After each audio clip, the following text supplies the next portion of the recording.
Yeah, great job. Woo! Woo!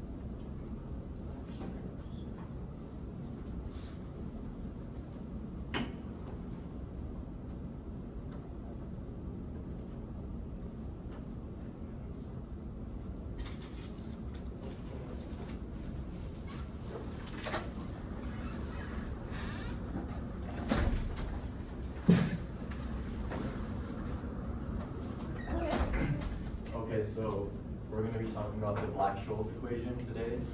And it's going to be about uncertainty in the markets. Okay, so there's going to be a big lead up to this. Like, we're going to cover some history first. And this kind of starts about 100 years ago. I mean, markets have been around for a while, but I guess Louis Bachelier was one of the first to try to think like, is it possible for me to model this thing? And he was a physicist, so we expect nothing less from a physicist, right? We're trying to model stuff. So, I mean, he knew about Brownian motion, and he noticed something. He was like, well, the prices kind of look like a random walk or Brownian motion. So, so eventually he actually did a PhD thesis on this, and his advisor was Poincaré, which is kind of cool also. So his main postulate is that the price of something is following random walk. And an implication of this is that future prices are going to be normally distributed. So if we look at this right here, it's hard to see, but this is $100. And if the price of something starts at $100, and then you let time pass, you would expect it to walk randomly, and this distribution is what you might guess it would look like after that time would pass. And it's also worth pointing out that this postulate heavily relies on the efficient market hypothesis being real. Okay, go ahead for the next one. You have Oh, you don't? Wait, what? you have Oh. These are No. Okay, so then, like, yeah. So at the time, it was very weird to try to like model markets, and people kind of ignored Bachelier and thought it was too ahead of his time, basically. So many decades later, I think it was about 1960, Maury Osborne, another scientist, who didn't actually know about Bachelier, but he had the same idea. He's like, can I model prices and markets? So he has like a famous thing where he was like, imagine a statistician was handed a page of like trades and quotes from like the New York Stock Exchange for one day, and he was to just analyze it. Would he be able to come up with anything? And this is actually exactly what he did. And he also discovered that the prices follow random walk, just like Bachelier. However, there's a big difference. He found that the price changes are normally distributed, not the prices themselves. It is actually the future prices he found to be log normally distributed. So here's the big difference here. Whereas before we had the prices following this distribution, whereas now he's saying, no, it's actually the change of price follows this distribution, and the actual prices follow a log normal distribution. And it's kind of funny because I guess we all, the Bachelier's blunder flew over all of our heads, because if something randomly walks, it could walk to negative, and that wouldn't make sense for a price.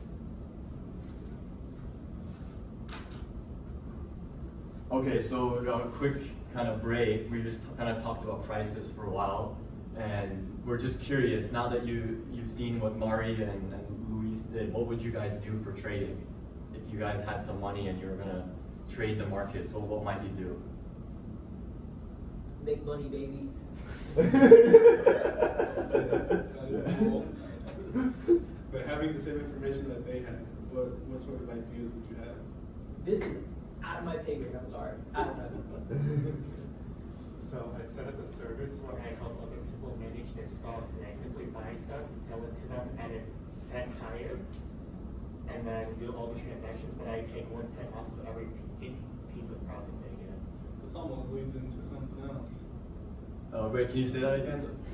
That was very sophisticated. We set up a system where we help other people manage buying and selling stocks. So we directly contact the stock exchange, and we're the middleman. And when they buy a stock, they're like, you know what, I can buy this for $1.02, but it's actually being sold for $1.01. So we buy it at $1.01 and sell it to them at $1.02. So no matter what, we're skimming a cent off every transaction, whether or not they win or lose. Interesting. Okay. I think ultimately the point you're getting at is you want to minimize your risk. That's right. So there's a component of risk into investing in the stock market because of this random walk process. But we want a way so that we can guarantee wins without spending the actual money we would need to figure out if we were going to make a profit or make a loss. So in comes the idea of a derivative, which is a new way of participating in the market without actually spending all of the money that you would have made profit on by putting it in the market. So, and then said another way, you kind of you're trying to avoid participating in the random walk, which is kind of like what you were saying. You receive an order, you fulfill the order, but you're never really in a position per se. So here's a little more formal thing. So if S is the price of, like, let's say a stock, then the change of it could be modeled with these two terms. This is called geometric Brownian motion, basically what Michel here was saying. So this one is the drift, and this is the random walk term. So for the drift thing, it's for trading, I mean, it's difficult to find out what the drift is of an asset. So it's either like basically zero or something. So if this term goes away, then you're just left with the random steps. And it's like, well, what are you gonna do with that, right? Okay, so, and then next one, yeah. Oh wait, did we do the options part? Do you wanna do that one? You go Me? Okay, so we briefly mentioned derivatives, which was a way to not participate in the random walk in a sense. And like one of the derivatives that we're going to talk about today is called options, and basically the buyer of an option has the right to execute a certain trade, and the seller is obligated to fill that trade. And then obviously buyers must pay sellers for this privilege, but then the question becomes how much should they pay? So this will lead into the Black-Scholes. So we have this new way to interact with the market, but we have to figure out a fair price for it so that way nobody uses this power of being able to make a trade without actually holding a position. So in comes Edward Thorpe. Now, Edward Thorpe was not working on the financial markets at all. He was working and finding out how to beat the odds at blackjack, and he did this by making blackjack an expectation value problem where every move you make has some risk or some payoff.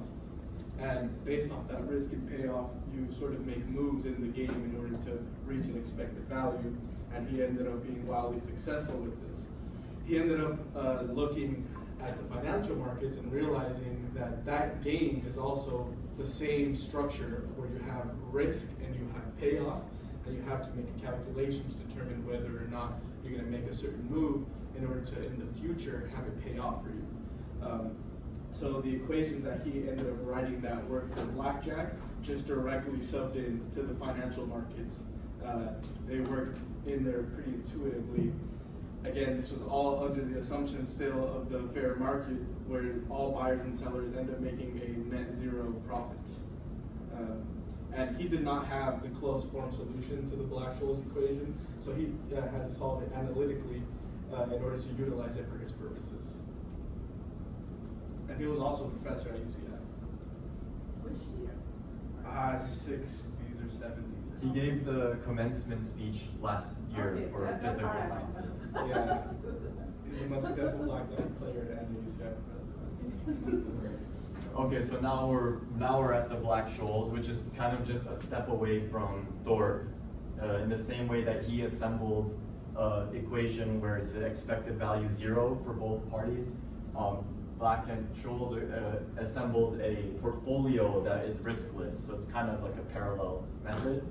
And so they started with a hedged portfolio consisting of an option contract, which is this, and then some amount of the stock, let's say, and then so that would be that, and then this thing is the amount they had. So this could be like 10 or 20 or something.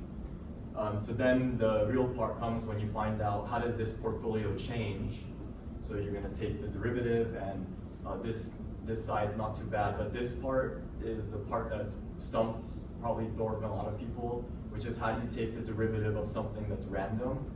And long story short, this is where Ito's lemma comes in. It's this very crucial lemma from stochastic calculus, and lets you basically Taylor expand like a stochastic process. And then once you plug these things in and massage it a bit, you end up with the famous Black-Scholes partial differential equation. And if we solve that, which we will show more of that later on, you will end up with a closed form solution, the one that Thorpe was dreaming of, right here. This one's for a call, and for the put, you would kind of just flip everything around because it's like the opposite trade. And we'll just talk about a few things about this to make sure that the solution makes sense. Sure, so what you're looking at is ND1ST, where ST is the current spot price of the asset, and ND is some probability of that price existing at a later time. And then you see that's being subtracted by ND2, which as actually, you'll see that has an exponential decaying term. So as we approach the mature time for the derivative, as we get closer to the time that we actually have to make the call, that term actually goes down to 0, and we're actually just left with N and S, which is just the probability of the spot price at some time later. However, as we get closer to the mature time, if we start looking at what D1 and D2 are, we see that as T goes to infinity, we see that D2 approaches D1, and N is actually just a term that we can factor out, and you just get S minus K for the call option, like the best case scenario.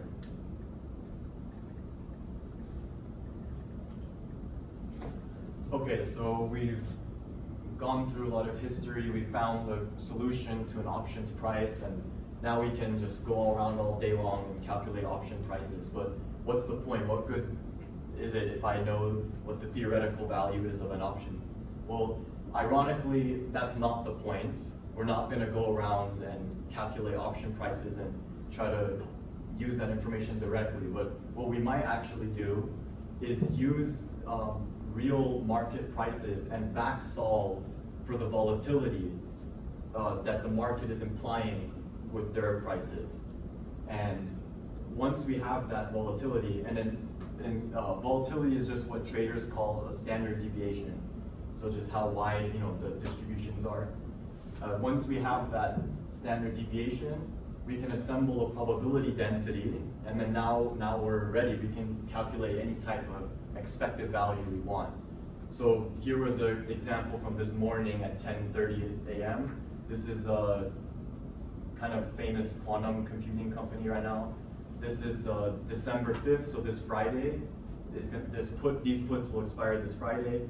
And let's see, it's currently trading at 23.75. And then I just picked, like, let's say we're gonna look at the 23 put contract, right? We see it's bidding for $55, and the ask is $61. These are in terms of 100. And if you took, let's say, the middle of this and put it into the Black-Scholes equation and back solved for the volatility, you would get around 100%. That's annualized. And then if you assembled a density distribution, probability density, you might get something like this. It's hard to see, but there's this is what is sigma equal 100%? It's just the standard deviation for 1 year. okay. Well, 100. I mean, it would be some. Okay, go ahead. Well, I think it means I'm not. I think it means just some number. Why would you want 100? Okay. Okay, so then we get this density, and then we can calculate an expected value for this specific contract here. And yes, so should I go through this one? Yeah, yeah. Okay. Do we have time? Yeah. Okay, so we'll look at it term by term. So forget this one for a second. If you win the trade, if you sell a put and you win the trade, you'll just receive the cash you got, right? So that's this term. Then this term is all the red stuff happening. So and then the between the green and the red is the strike price, so 23. If you expire above the strike price, you keep the credit you got. So let's say you got like $60 for it. If you expire below the strike price, you're in red land or bad land, whatever you want to call it. And that is this term. So what it is, we're going to start from 1 penny, which is like right here, and we're going to compute the payoff at each penny up until the strike price and weigh it by the chance of being there. So we're basically going to use the density and get the expected value of losing the trade. And when you add them up, you get the full expected value, which in this case was around $10.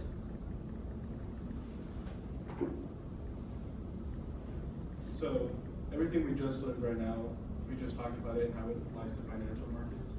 But we're going to talk about a little bit of degeneracy that we see, which is that Black-Scholes PDE is not just used in finance.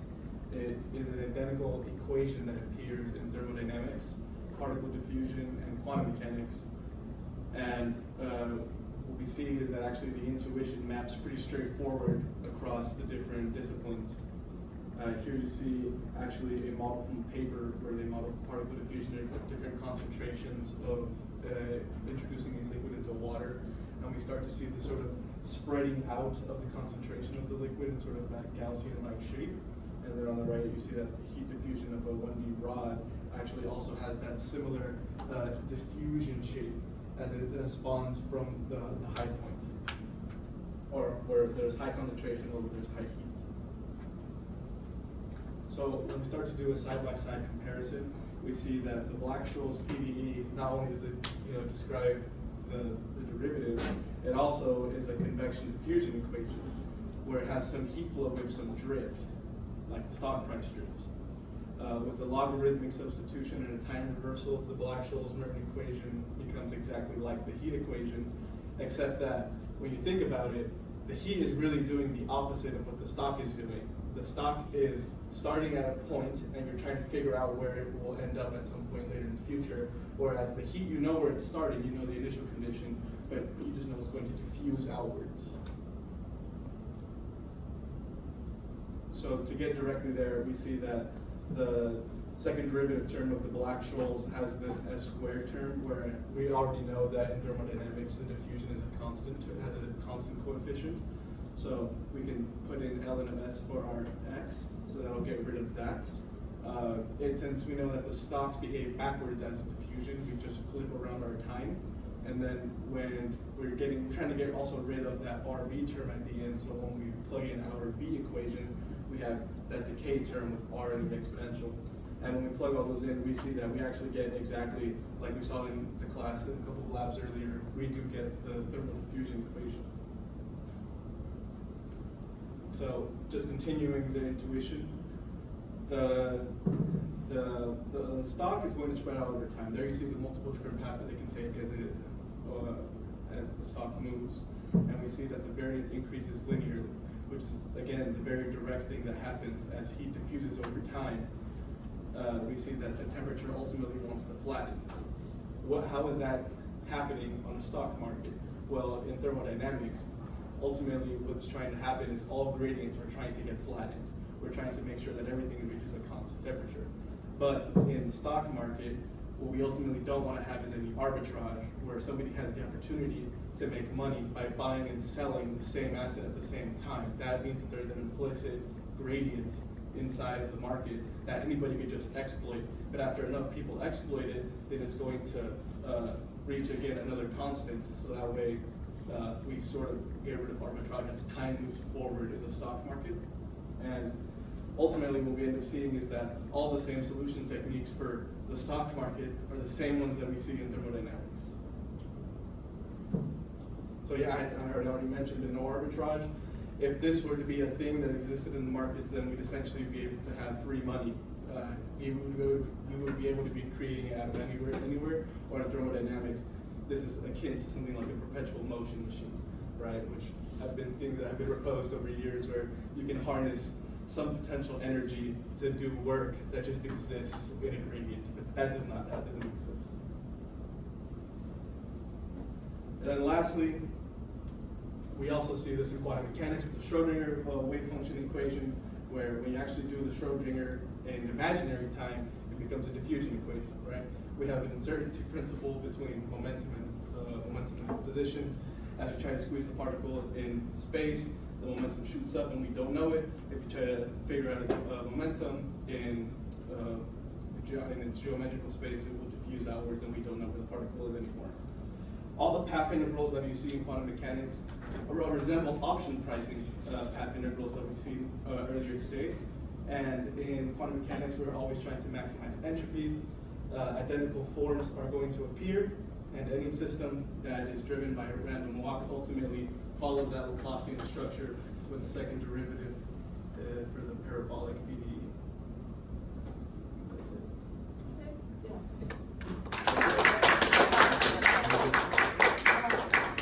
One question for you. So when you talk about this Black-Scholes, you basically do Nash derivation, but on the other hand, you want to use it, right? You basically take some data and you want to infer this sigma. Is that sigma you want to infer? You want to calculate? Okay. So then the purpose is for, then you can use this estimate parameter to predict a new thing. It's if we have the standard deviation of a distribution, we know like how fat or thin it is, and then we can assemble that appropriate probability density, and then if you know the chance that it will expire at a certain price, you can compute like expected values from it. Okay, good. Since we have to control time, I don't ask more. Thank you very much. Yeah, go ahead. So actually, Thursday my class, I'll talk a little bit about this again. It's Brownian motion, yeah, and Ito calculus. And again, I'll mention this, the sort of derivation of this equation.